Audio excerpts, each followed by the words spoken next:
Well, good morning or good afternoon, I guess it is now. I'm Rick Dancer. Welcome to Get Real with Rick Dancer. Today's our Any Lab Test Now. We're going to talk about some ways that you can stay healthy.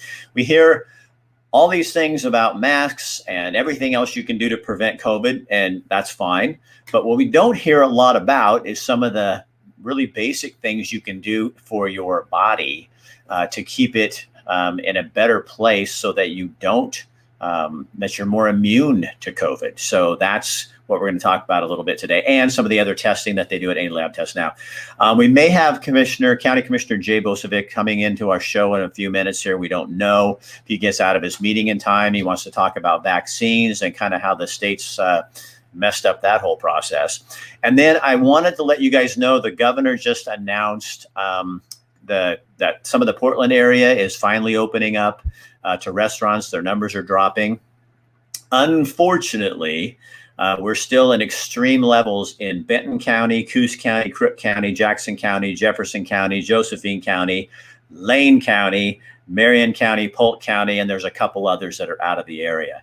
So unfortunately, it looks like Lane County is going to be in this state of outdoor dining, gyms at a ridiculously low level. I can say that, it's my show. And for having them in, and we're not moving anywhere out of that at all. So we're going to go right to talking a little bit about some stuff. You guys ready? Okay, Stephanie, you got your hair ready? Okay, we're going. I can see you on my page. You guys, this is Stephanie. They are owners of Any Lab Test Now, one of our clients, but also one of the things that we don't talk enough about. We talk a lot about masks and washing our hands and 6 feet distance and social distancing, which is all okay. That's good.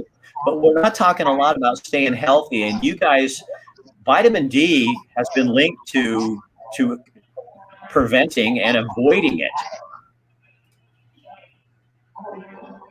Well, yeah, exactly. It seems like there's one scientific article after another stating that there's definitely a link between our health in general and vitamin D.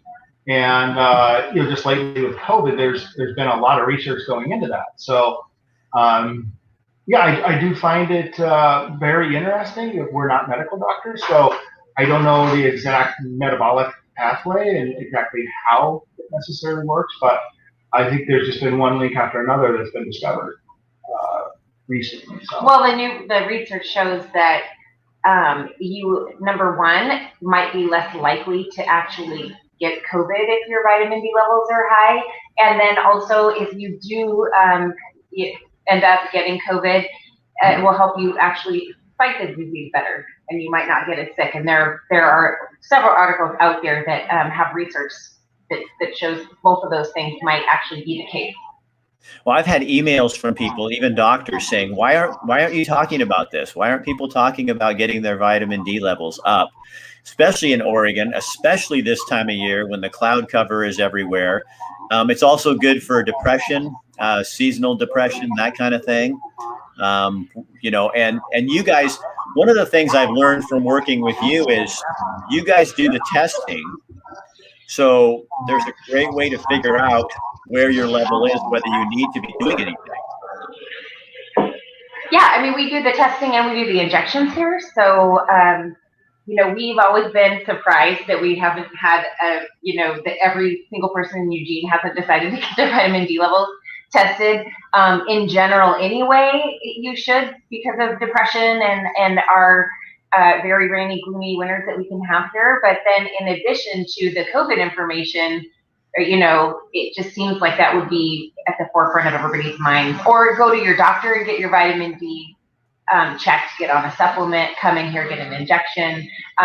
It's just something really simple and really easy and really affordable that people can do to protect themselves, especially right now. And I know you can supplement with pills, but doesn't the shot actually go into your body a little bit better? Don't you absorb it better? Somebody called me yesterday and she said, when you just take the pills, sometimes you just pee them out.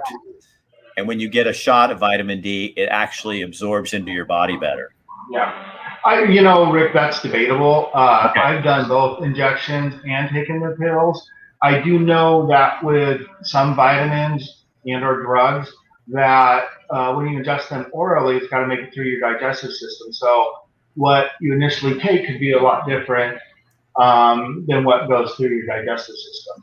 Whereas something that goes right into your body through an injection, in my opinion, might have a better chance of staying in the form that it was injected in. But you also feel when you get your injection, you can feel the difference. Oh yeah, I mean it's really rapid. I don't notice. I don't really, but he does. I did with the vitamin B and the B12. I noticed a huge difference in somebody's linking an article here about all of this to our screen here.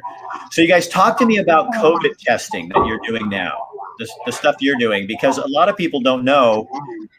In the Portland area, Medford, places like that, doctors are doing so much other COVID testing. They're not really testing for travel, and you guys do.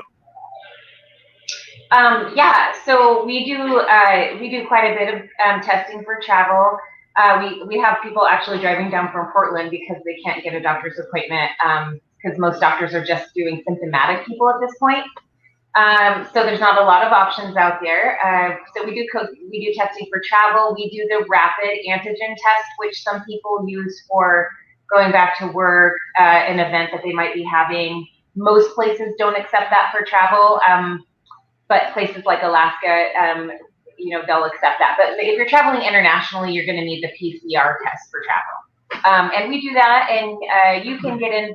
Usually, always get in the same day. To do that test. We also do the antibody test to see if you've been previously exposed. Now, what is the purpose of having the antibody test? What you and I were talking about this the other day, but kind of explain that to people. I think with the antibody test, what most people want to know is if they have been exposed to the virus. And, that may be people who, A, just want to know, or B, are thinking about getting a vaccine and might use that as a determining factor if they get the vaccine or when they're going to get the vaccine. And we just picked up I know there's been a lot of press about antibody testing not being that accurate, and I think that's true. But we just picked up another, essentially an antibody test that's a blood test, not a spit test. So do you want to talk about that? Well, we don't know a lot about it yet, actually, but it is a new test that a lot of the labs, two of them have come out with it that we have access to, but it detects antibodies / immunity. So basically what they're thinking is that people that have been vaccinated after they get both of their shots may want to get this test to see if the vaccination actually gave them immunity, but we don't have a ton of information on how accurate that's going to be. Because it's very new, right? It's brand new, yeah.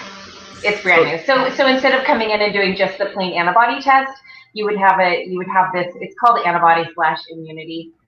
We are offering it, but we don't know, as they develop these new tests, right? The newer ones, they become more and more accurate over time. So they're kind of in phase 1 with this test. So Dakota wants to know, how far back does the antibody test go? Would it go back to last March? Do we know how effective it is, how far back? Well, that's the tricky question about antibodies because there are 4 different antibodies, and they all have a different time frame with them. So you probably can speak to that better than I can. Well, what I would say is the science is still out on that. Right. As they're still publishing data regarding the immunity for people who've had the infection and how long that they can expect reasonably to be immune from getting a new infection. And the first recommendations that were coming out were that people after they got it were immune for 3 months, and then it went up to 5 months. And I'm not sure what it is lately, but as more time goes by, we get more history with COVID. They're going to keep moving that up. But as far as how long they're immune, so and it could be, who knows? I mean, next year at this time, we could be looking at scientists saying that people who've had the COVID infection are immune up to 2 years. Right. Well, and to be honest, I mean, we have had people come in here that have had a positive. They have tested positive to COVID previously. Maybe it was, a month prior to or 6 months, and their antibody test has come back negative. I mean, we've definitely had that as well. So somebody's asking, Carol's asking, is it vitamin D3 or D? The shot. D3 is what we have in our D3. So Carol, it's D3 is what they're doing. So you subject yourself to something untested and you go back and see if it works. Unbelievable. Renee, we didn't make it up. Yeah.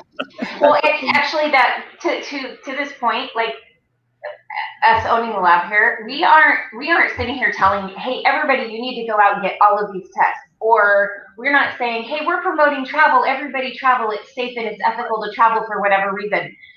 We're not saying that about anything. We're providing a place if you need it. So if you need to travel to go see a sick loved one or for your job, we provide that here.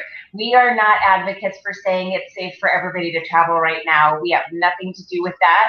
Our opinions are our own on that, but our business here provides that for people that need it. Right. And so this is there's people that do need to travel for business, family, things like that, and they cannot get tested because the doctors are booked. And so this is an option for them to be able to do what they need to do. Yeah. Yeah. Yes. Yes. Okay, I mean, I know that people will criticize people for traveling right now because everybody criticizes everybody for everything right now. I went to Montana, and so I don't care. Yeah. So we're just basically saying, like, if you don't think travel is safe, whatever, that's up to you. But we're providing a place for people that need it for whatever reason. Or if they're just going to go on vacation and they feel like they want to go and it's safe for them, great. Come in here and we'll get you set up. So you guys do a lot of DNA testing too, don't you? Yeah. So what is that like to find paternity of a child or something like that? Is that what most of it is? So most of the time we're doing paternity testing. We do quite a bit of the prenatal paternity test, which is coming in and finding paternity out, before you've had the baby. So we actually do a lot of those here. And it's a simple blood test. And then tell them about Peekaboo, because that's pretty cool. Yeah, Peekaboo is cool. So you can find out what the sex of your baby, and you need to be at least 8 weeks along. And what was normal? Like, it's been a long time since I've had children. I think it was like 5 months. It was 5 months until we have the ultrasound. It might be more. I don't know. We're old, so we had our babies a long time ago. Yeah. So now in 8 weeks, you could find out the sex of your child. That's crazy. Mm-hmm. Yeah. Yeah. And it's fairly inexpensive. I think I believe it's $129. Yeah, right in there. Yeah. Okay. So now let's talk about the one that is like a big, the quiet one, the STD testing. You guys do a ton of STD testing, and it's probably because you are truly, you can do it anonymously. People can give you a name and they don't have to give you, I don't have to come in and say, hi, I'm Rick Dancer. I need to have these different tests done. Yeah, correct. I mean, as far as we're concerned, if you come in and your name is Joe Smith, you're Joe Smith. And we try and make it as, how should I say it, as stress-free as possible. If somebody does have a concern, they can always call in, prepay online for the test.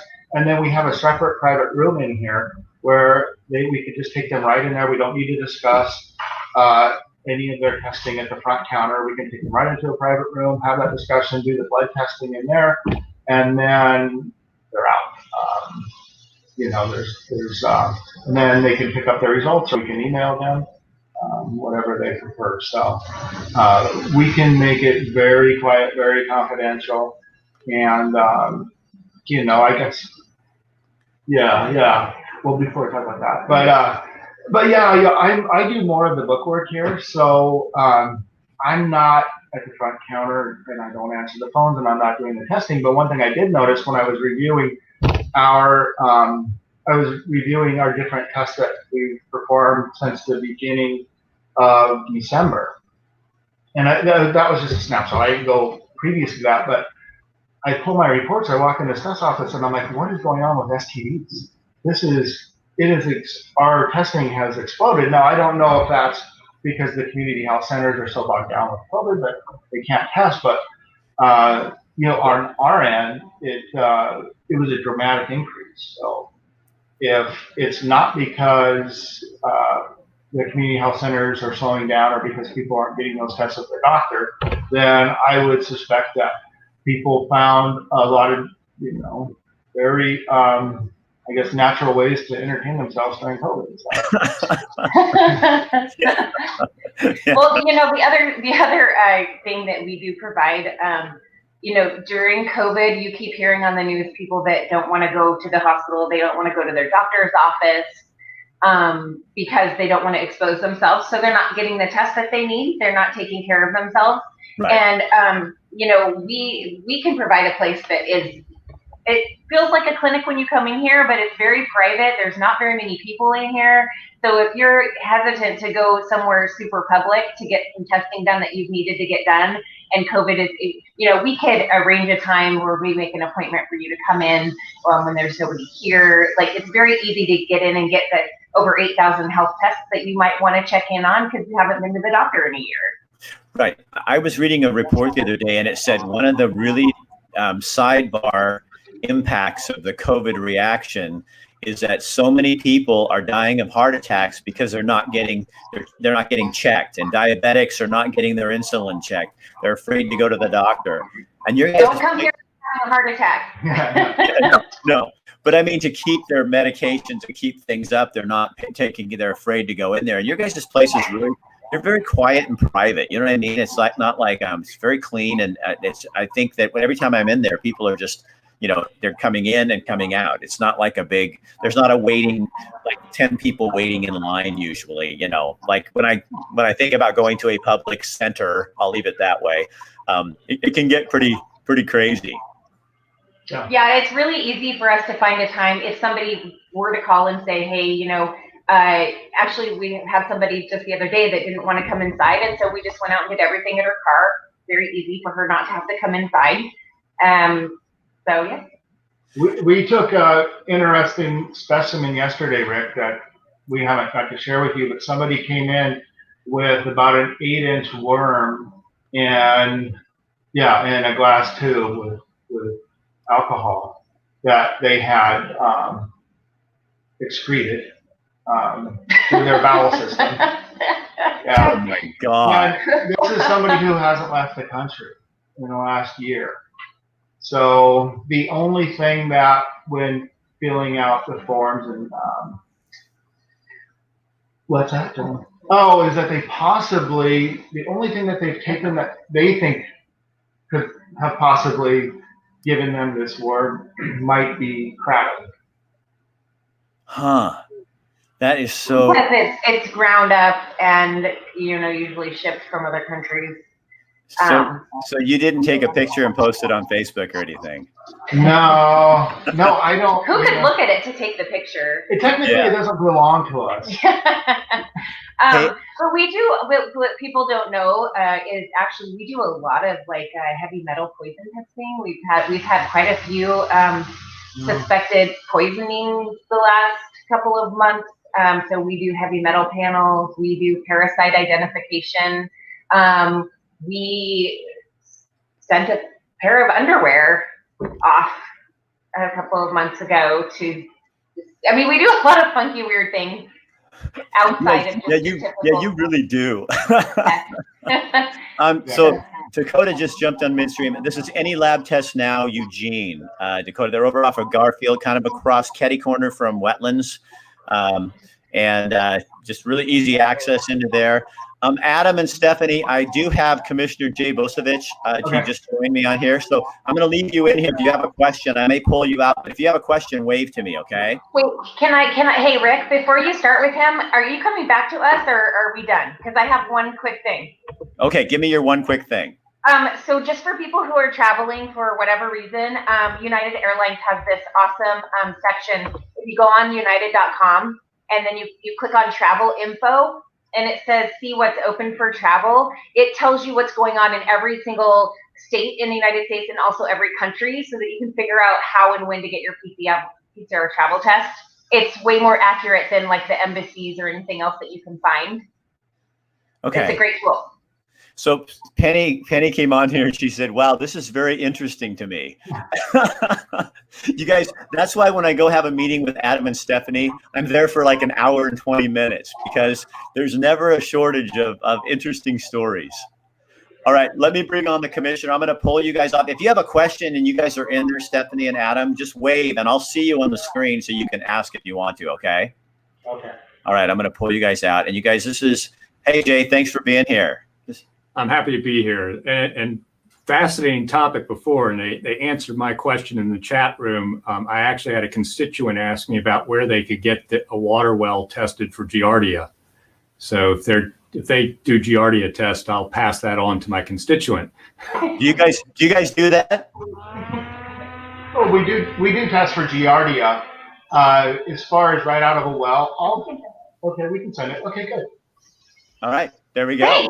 Yeah, there you go, you guys.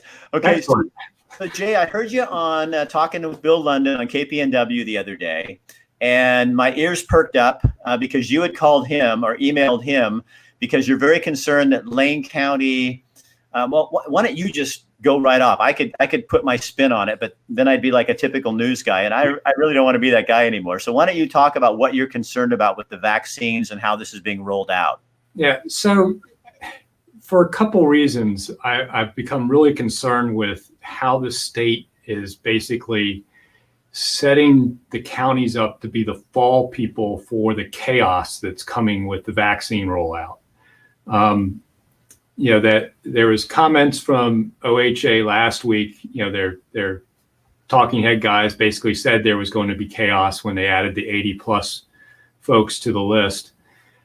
But what they're not telling people, and what I informed Bill London of, is we don't get notification from the Oregon Health Authority till late Thursday evening or Friday morning of how much vaccine they're going to give us for the following week and who we're allowed to give that to.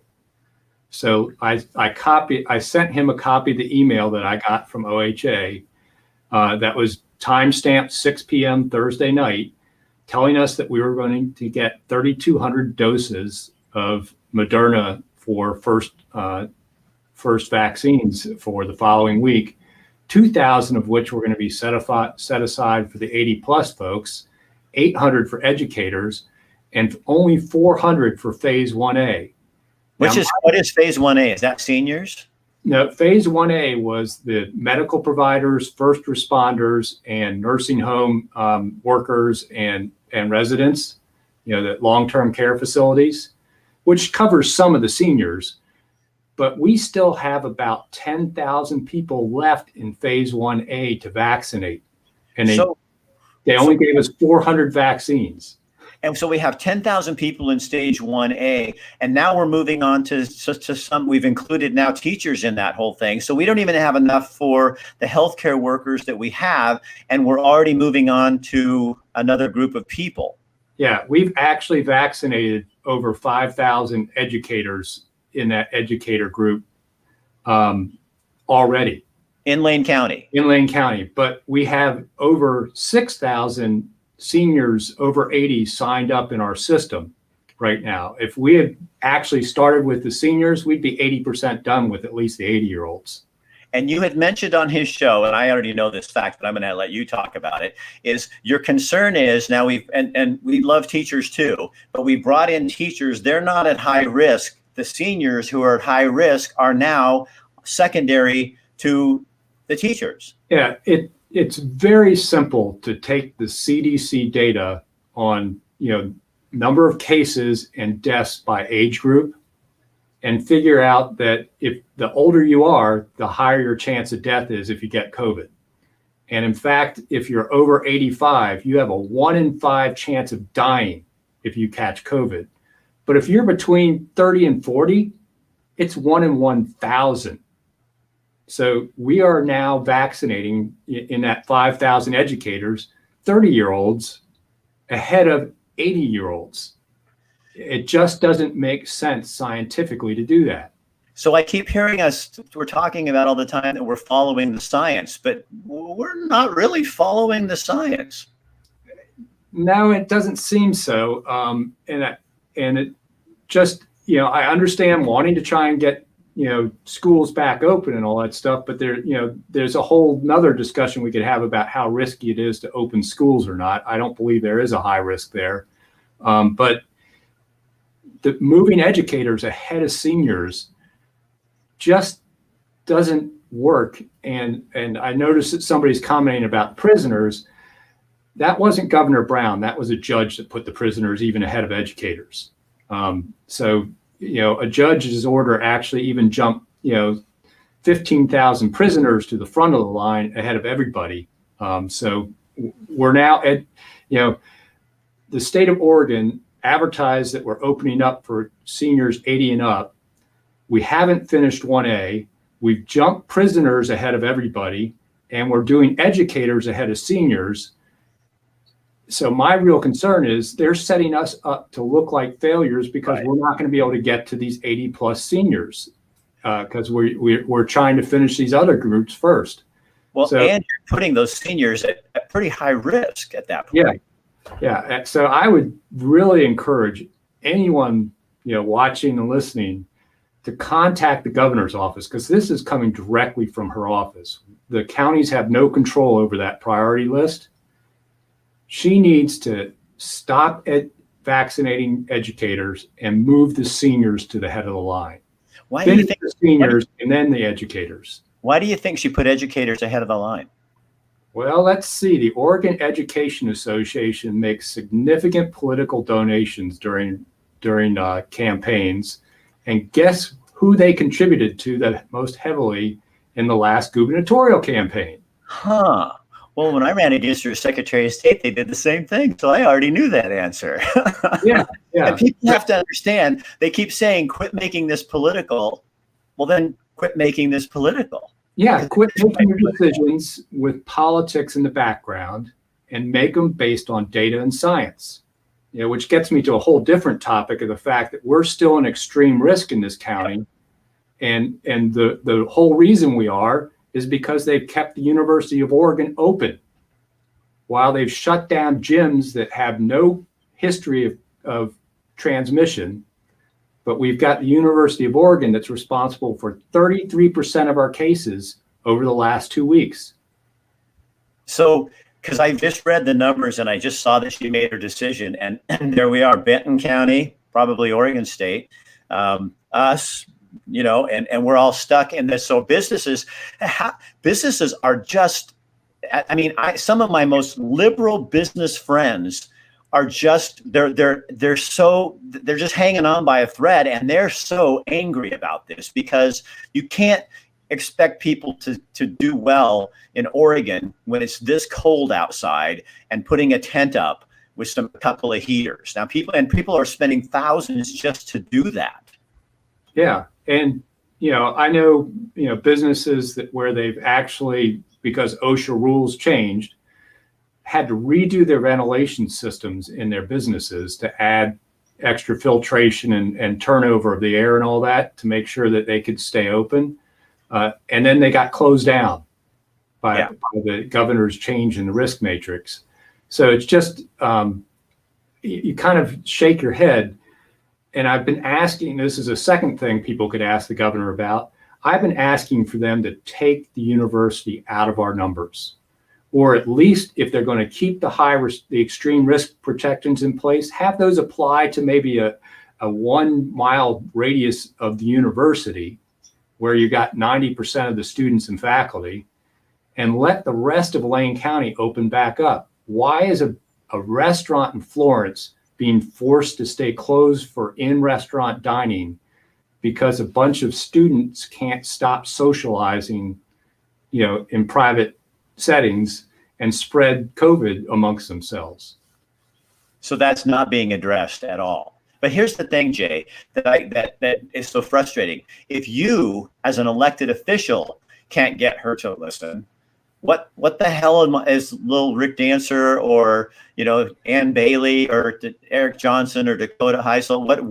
Why was she going to listen to us? It doesn't appear that. What do you do to get it so that the people are once again having their voice heard instead of just one person? It boggles my mind that we're putting up with this.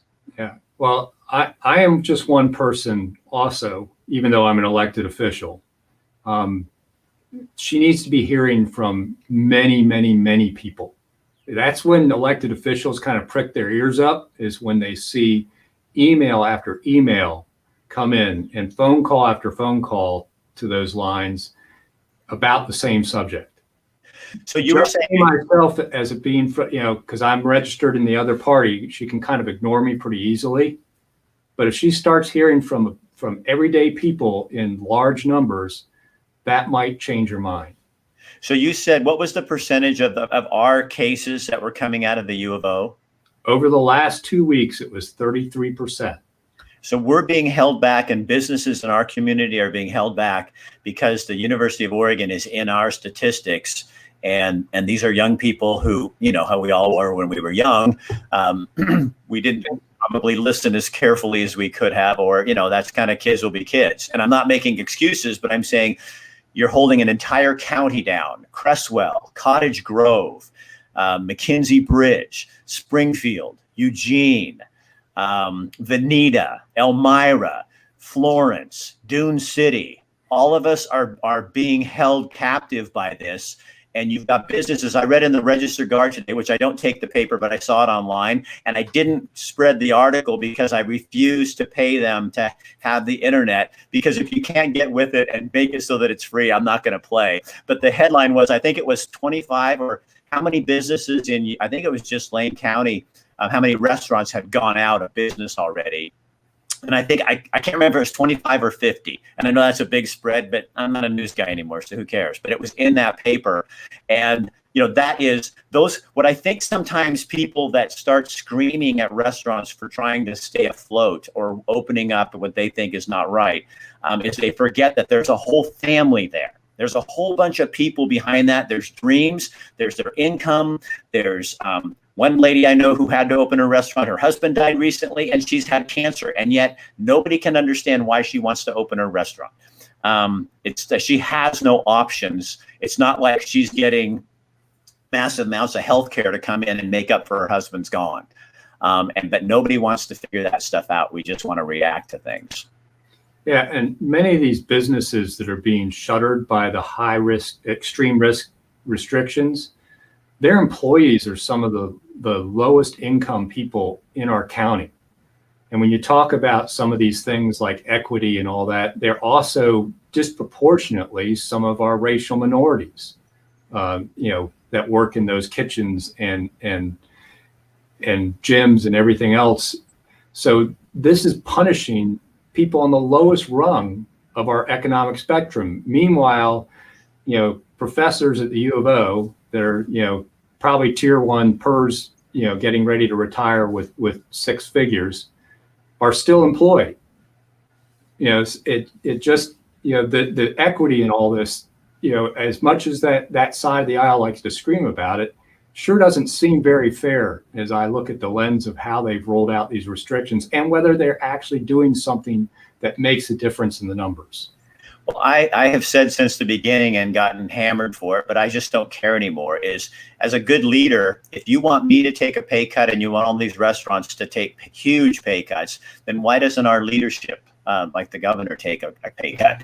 And show me the legislature. If this is the pain, and people say, well, we're all in this together. Oh, no, we're not. We're all in this, but we're not together, because it's a lot easier to criticize a restaurant for opening up than when you're getting a paycheck. And when you're not getting a paycheck, then I think you have a say in that. But there's a lot of people out there going, still getting their money coming in, and some people are even doing better, and that's fine. I'm happy for them. But you got to remember that your judgment is a little bit off when you're looking at other people that way.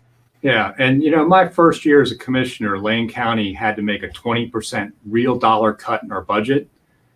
I actually cut the commissioner's compensation, cut our office budgets, and eliminated staff for commissioners. We shared that pain as elected officials.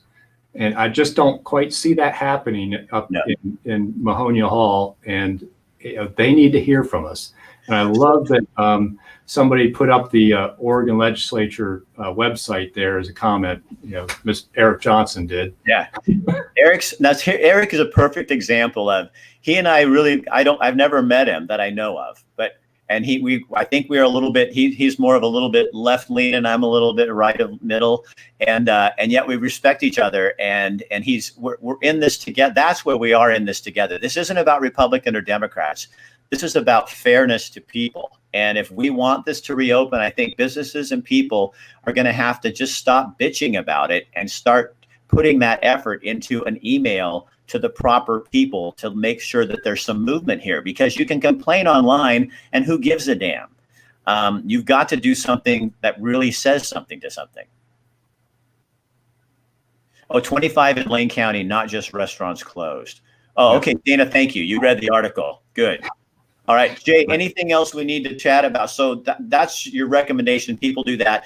In terms of if senior citizens are out there and they're concerned because they're not on the list, don't call the Lane County commissioners, because that's not where the problem lies. You need to get registered, so when it does open up, you can get it. But you need to write the governor if you have an issue with how this was changed, so that you're not getting your vaccine until a month or two. That's where the excuse my language, but the shit needs to fly north. Yeah, definitely. I said that, you did it. Yeah, the governor is where we need to apply the pressure to change the vaccine priority list and to change the business closures. That's where the decision's being made. So that's where you need to send your emails. But please, everyone that wants a vaccine, go to Lane County's website, click that yellow banner that's across the top on coronavirus, and then you'll see a link to take you to how to register. Takes less than 2 minutes. I did it last Friday. So did my wife and a bunch of her employees. It's really fast and quick. And that way you kind of tell them how to contact you. They'll be in contact with you when things become more available, particularly as we start spreading out who's going to be getting vaccines. If we get more, we've got the ability to ramp up through Fred Meyer pharmacies, Bimart pharmacies, and other places. So it may not be Lane County that's giving you that vaccine. So being registered through the system is going to be the best way to have us communicate to you when you're eligible to get your vaccine. Hey, Jay, thank you for taking time. I know you had to get out of a meeting and you've got more meetings this afternoon. Appreciate your time. And again, I want to give credit where it's due. Bill London, thank you for asking the hard questions and getting these people on there, because I'm listening every morning and finding really interesting things to talk about. So, Jay, thank you. You're welcome, Rick. Thank you. See you later. All right, you guys. So that's what it is. And we can't do these shows without people like Adam and Stephanie with Any Lab Test Now. So if you like that we're putting on other content and you like that we're asking the hard questions that other people aren't wanting to ask, if you like that we're pushing you a little, then when you need lab testing done or need some stuff like that done, go show a little love to our sponsors, because we can't do this without them. And that's how this world works. You rub my back, you rub their back, and that's how we all get this thing rolling. So that's what works. So what did you learn here today? We have to be involved, and we got to stop blaming and instead start doing. Community is an action word. That means you have to do something. You can't sit like an empty lump on a log and sit around and bitch and complain about stuff. You have to get involved and do something. And don't let the people that disagree with you stop you from doing what you believe to be true in your own heart. It's fine for them to disagree. It's fine for all of us to disagree. But it's not fine for somebody to bully and shut you down so that you don't participate in your community. So get involved, do the things that you need to do. And when you write your letter to the governor, don't be an ass. She's a human being, and we may not see eye to eye, but you write, people don't, I can't talk about that. When people write you an email and it starts off with something snarly, do you read it? I don't. I have a little button that goes boom and it's gone.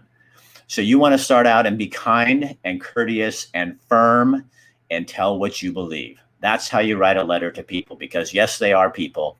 And you want, the bottom line is, it depends on your motivation. If your motivation is to feel better, I don't give a shit. If your motivation is to get something done, then you better be careful about how you write your letter. I'm Rick Dancer. This is Get Real with Rick Dancer. We will be back tonight with a pretty touchy and interesting topic. Northwest estheticians, they're tattooists. And what they do is they tattoo over scars. And so tonight we have a very brave woman, and she had her breasts removed and she had implants put in. but there's no nipple. And part of having a breast is having a nipple. That's just a fact. So we go to this company and they're going to tattoo a nipple on this woman, and she's going to tell us her story of why that's so important. If that makes you uncomfortable, then don't watch.